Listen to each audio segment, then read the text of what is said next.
Monday Night Raw took place tonight in Atlanta, Georgia. This is the fourth official show for Raw under Netflix, and I have to say, this was the most impactful show since the first episode. A lot more happened here than the second and third weeks. So, we start off tonight with Cody Rhodes arriving with his family. Brandy's there and his daughter. We see Bianca Belair and Naomi. Then we see Liv Morgan and Raquel Rodriguez. Then we see both Sami Zayn and Drew McIntyre arriving to Raw in Atlanta. Seth Rollins comes out to start the show. I have to say, at first I just thought, this promo sucks. This is the same Seth promo I've seen a million times. The whole, I am a visionary, I'm a revolutionary. I'm just so tired of that. He talks about how he's going to eliminate everyone in the Rumble. That's when the promo really starts to get a little bit interesting. He just names a whole bunch of people off. Names John Cena, Jey Uso. He mentions Roman Reigns, and he goes off on him a bit. Made you want to think that's going to happen at WrestleMania, which I don't think so. He also mentioned CM Punk at the end, which I don't think is going to happen. And the one thing I liked about this show, being the go-home show for the Rumble, they wanted you to think that this can go multiple different ways. It seemed like they were trying to confuse the audience to keep them guessing for the Rumble, and I like that, and I appreciate that. I didn't buy on too much of it, especially in the end, which we'll get to, but I appreciate them for trying. So he's going on, and then Gunther interrupts him, the World Heavyweight Champion, and when Seth sees the belt, since Seth was the inaugural World Heavyweight Champion, he asks if Gunther's keeping the belt warm for him. Gunther says he's better than Seth. He says that in 2025, Seth's no longer the best wrestler in WWE. Then Logan Paul comes out, and my goodness, he gets nuclear heat. It was awesome. They're booing him. Every single thing he does, they boo him. When he walks in the middle of the ring, they boo him. When he tries to talk, they boo him. Every single thing he got booed. This was great. He says he's declaring for the Royal Rumble. Then he eventually he challenges Gunther, and Gunther says he wants Logan to win instead of Seth so he can beat him. And again, it was a tease for that. There's been rumors about Gunther and Logan Paul. I'm personally not a huge fan of the match, even though I think it would be great. I'm just not a big fan of that program. I'd rather see Gunther face someone else. But again, it keeps you guessing. Backstage, CM Punk was interviewed by Kathy Kelly. He's interrupted by Sami Zayn, and he says that Sami brings up how Punk last week said Sami's not on his level. Sami says Punk's not on his level because he never main evented WrestleMania. So Punk's WrestleMania main event, they're playing into that. Then Sami goes down, the camera follows him, and he walks into Karrion Kross. He's trying to recruit him. Sami shuts it down. Then he interacts with Cody Rhodes, and that's where they have a brief conversation, and that will play later into the show. So on the commercial break for the United States, but for international audiences on Netflix, we got an interview with Jackie Redmond, who was interviewing Grayson Waller and Austin Theory. They are now officially part of Raw, as it was revealed earlier on SmackDown, and they interact with these local rappers in the audience, and my God, they must have had 1 million rappers in the crowd tonight. It was so annoying. It was just way overkill. Judgment Day against the Raiders. This was a very entertaining match, I thought. The biggest thing that happened here was not the finish, but what happened to JD McDonough. So basically, he does a springboard moonsault to the outside, and the back, like the top of his back, I would explain it, just bounced off the announce table. And this isn't the old announce table where it's just all wood. This is the new one that has like LED boards kind of inserted into it, and it looked like one of the most painful bumps I've seen in a long time. I genuinely thought this guy is badly hurt. And I saw on social media that they were taking him to the back, and the man collapsed from the pain. Props to him for finishing it, but my goodness, that looked horrible. Just a horrible bump. I don't expect to see him at the Rumble. Anyway, the War Raiders ended up winning. They pinned Dom. Just a fun match. I really liked it a lot. Then we go backstage. But, the bump was the thing. But the everything else was a really fun tag match. Ludwig Kaiser talks to Pete Dunne. He's trying to recruit him. I don't know, maybe we can see a new imperium of like Gunther has all these different support from wrestlers from all over Europe. I would like that. I've always thought that'd be a cool faction, but they've never done that. Imperium basically doesn't even exist anymore. Anyway, he's talking to Pete Dunne about both their troubles. New Day interrupts and they just walk away because no one wants to be associated with the New Day. And he had Kathy Kelly interviewing them, and Kathy was great here. She was super entertaining because they kept asking her that, they kept asking, who's the big star here tonight?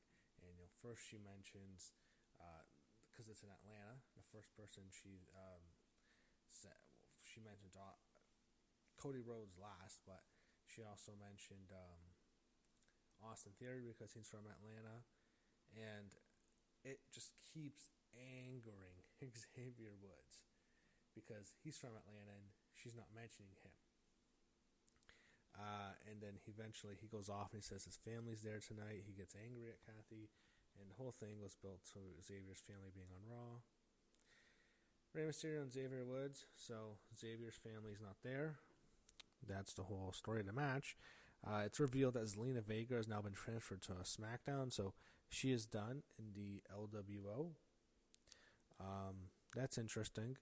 I would like to pitch this. I don't think this is going to happen now, but I would like for her to be out of LWO, so that's good. But I always wanted her in Judgment Day. I think you have to get Liv Morgan and Raquel Rodriguez out of Judgment Day, let them be a separate tag team on their own.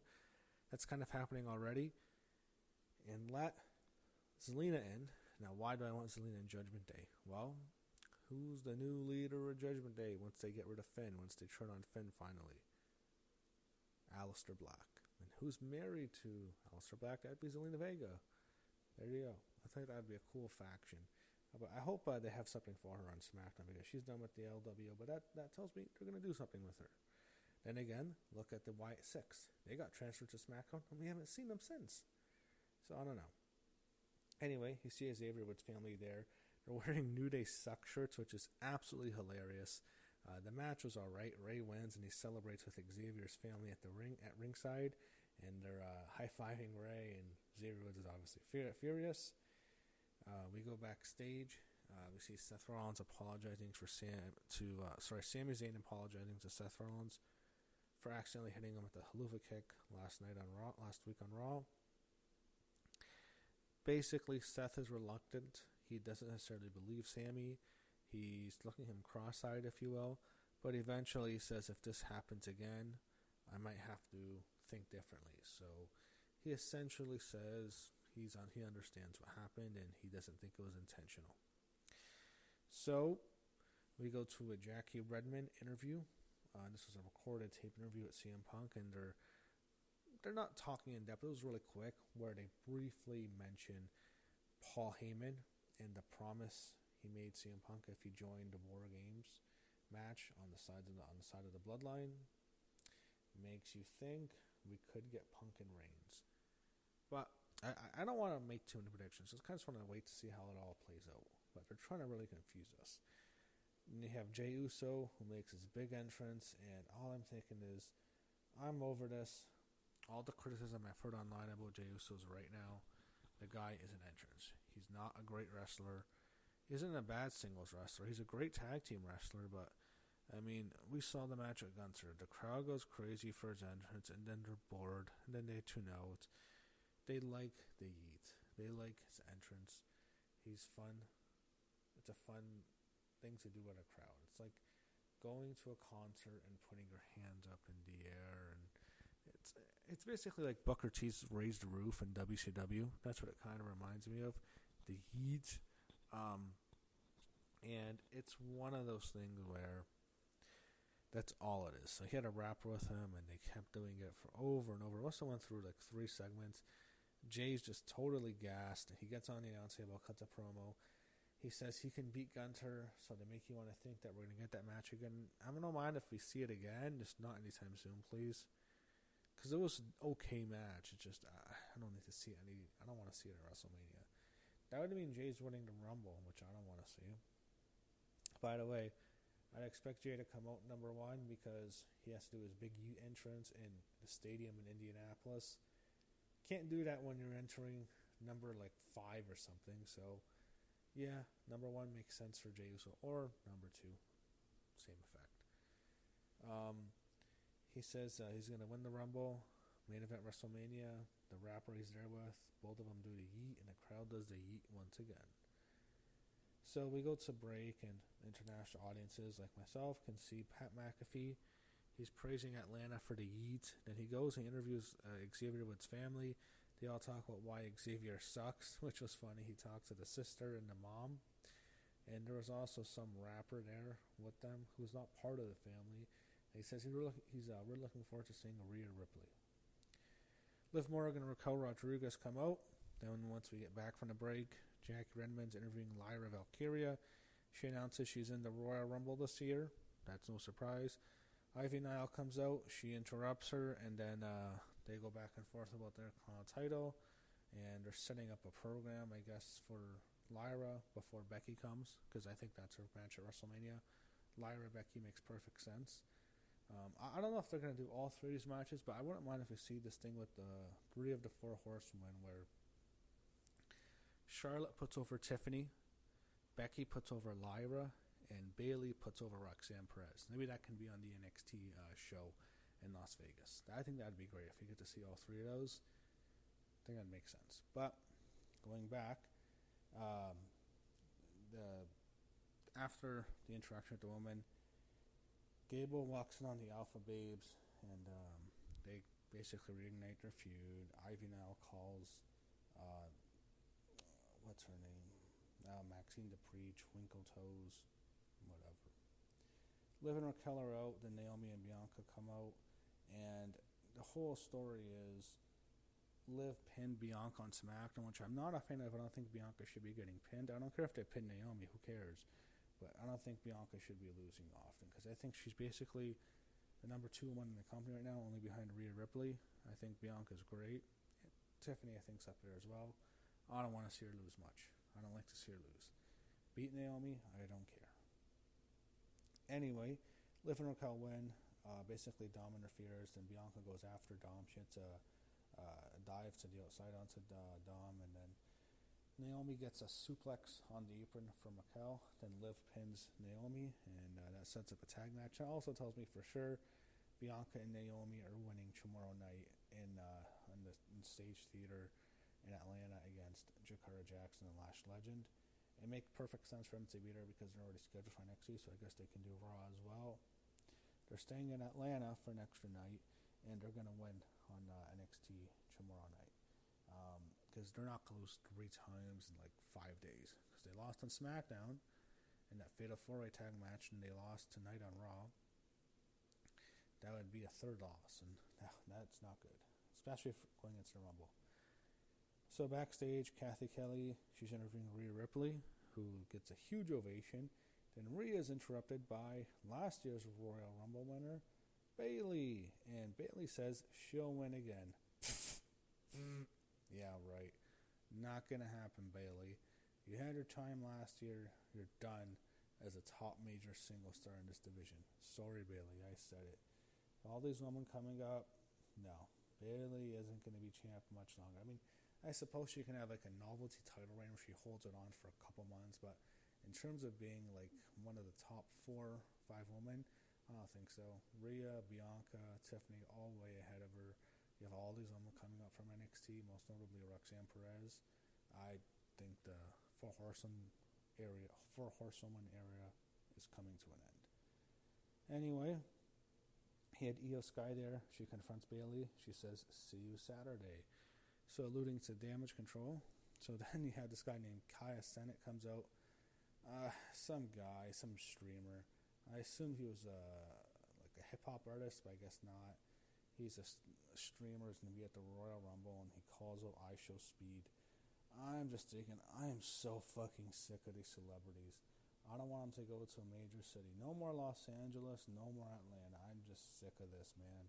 I just want to watch a show. The overabundance of celebrities is really, it's getting on my nerves.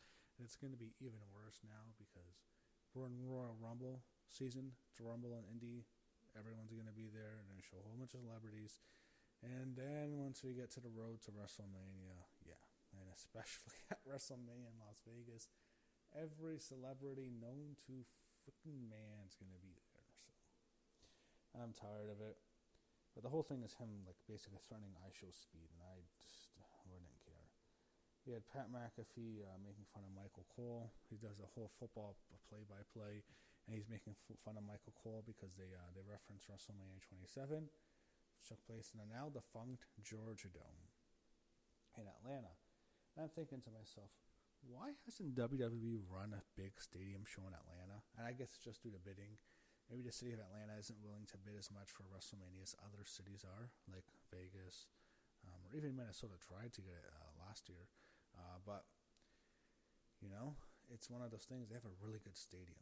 Their new stadium, the Mercedes-Benz Stadium, that's great for WrestleMania. That would be awesome. They've hosted like numerous big sporting events there. It's too bad WWE just hasn't done it done a big WrestleMania there, or even like a SummerSlam or a Rumble. I think it has to happen eventually because it's such a good place for it to happen. It's just Atlanta has to put in a bid. Anyway, we go to a video of Penta declaring for the Rumble. Oh yeah, by the way, that WrestleMania 27 match fucking sucked. I would much rather forget about that WrestleMania, which was basically a 4-hour edition of Monday Night Raw. That's what that WrestleMania was. Anyway, you have the Penta video package where he declares for the Royal Rumble.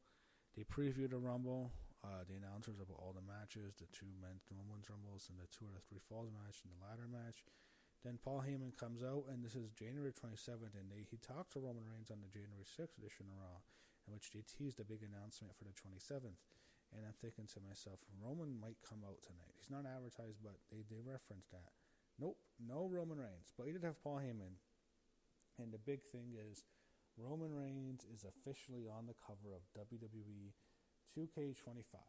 Color me shocked. We already knew this because on the Raw from a few weeks ago, the debut show, they showed when Roman and Heyman went into the locker room. When they closed the door, you can see the WWE 2K logo. So we knew this is coming. It was basically the cover, the big spreadsheet of Roman on the 2K25 cover, which is fine. It's just kind of hoping something else. Anyway, Heyman goes on to cut the promo on how Roman will win the Rumble. Talks about it's weird because he kept alluding to Brock Lesnar. He kept talking about the 1. Whenever you hear 1, you think it's 1 and 21 and 1 because that's Brock because he broke a streak. But he keeps going to 1 and the number 1 tribal chief Roman Reigns, and then he's eventually. He also forgot to mention if Elon Musk colonized Mars, Roman Reigns would be the biggest star, just like he is on Earth. Spreading over Roman like crazy. Then Drew McIntyre interrupts, and he wants to basically do this weird segment where he goes back to how he's the guy who invented the bloodline. It's kind of like how CM Punk said he invented the Shield. So neither of Roman's faction, man, there's always going to be someone taking credit for their inventions except for Roman himself. Anyway, when Drew came out, the fans were chanting, "We don't care," and they said they wanted Roman. Drew claims that after the bloodline, it created a chain reaction of events where Heyman was gone after he beat Brock. Brock was gone, and in the Rumble, he eliminated Reigns. So Reigns was gone, Brock was gone, Heyman was basically disposed of, and he says how him and Roman came together because of the defeats by Drew. And then he wouldn't mention Brock's name, by the way, so I don't expect to see him anytime soon. He then brings up CM Punk to Paul, so clearly they might still go back to that angle one time. Jackie Redmond interviews Braun Breaker backstage. He talks about how all old the entrants are in the Rumble, which is true. WWE roster's old. It's an old roster. Everyone was used to make fun of wrestlers for being too old. They used to always make fun of WCW for being too old. Even WWE got made fun of being too old in like the 2000s. But like the roster's so old, it doesn't matter. I guess just age has become different in wrestling. You know, like someone being under 40, it just doesn't mean much as what it would mean like even 10, 15 years ago. Someone hits 40, it's like they're 30. That's how it is now. Anyway, I mean, it used to be when you were hitting like your mid-30s, you were considered old. Now you're considered young. And but Braun he's right about that, and he gets cut off by Penta. Looks as an Intercontinental title. Guess that can be a program down the road. Drew McIntyre against Sami Zayn, your main event. So Sami's nose gets busted up open badly, and when it was busted, before the commercial break, they're still in the match, and you can see just blood all over the mat. It was a graphic scene. Sami's nose, it probably is broken. It was just busted open badly. So Drew eventually wins. He cheats when he puts his feet on the ropes. He continues to beat up Sami after a match to prove a point, but Cody comes out. He makes a save, and then Kevin Owens comes and attacks Cody Rhodes. And then Cody fights him back. Then Drew comes back and attacks Cody, and it sets up Cody in the apron, and Sami goes to kick Drew with a Helluva Kick, but Drew gets out of the way. Sami Zayn accidentally hits the Helluva Kick to Cody, just like he did to Seth last week. And we have Kevin Owens crediting him. And I assume there's going to be an angle next week. I don't think Kevin's winning at all, but I assume there would be an angle. But Cody's laid out. After that, it's like the show ended, but then it came back. And I thought, it's only 11:20. It's a little early to... Sorry, it's only 10:20. It's a little early to end the show. But it did not end. They previewed a Rumble, and then eventually they come back, and CM Punk comes out after Cody was cutting this big, passionate promo. Punk says he's tried, because he thinks Cody's afraid, he's tried to warn about the pressure that's coming, and Cody says he has so much on his plate because he's champion. And they go back and forth, and Punk talks about how he wants to win the Rumble, and then eventually he says he'll win the Rumble and challenge Cody at Mania. Cody then brings up last year and how he eliminated Punk at the end, and I'm thinking to myself, I just want this to end. It was a good segment. It was a good way to end the show, but I thought it went on a little bit too long. But it was fine. It got you hyped up to the Rumble. I'm looking forward to the Rumble. I think the card is super stacked. I thought overall Raw was good tonight, but this was the go-home show to Rumble. And in the end of the day, yeah, I'm pretty excited for the Rumble. I'm not going to lie. I think the show went on too long a bit in some parts, but the Rumble looks stacked. I'm looking forward to it. And we still have NXT and SmackDown this week, but I'll eventually get my predictions for Rumble later in the week. And we will see what happens at the Rumble as we get set to go on the road to WrestleMania.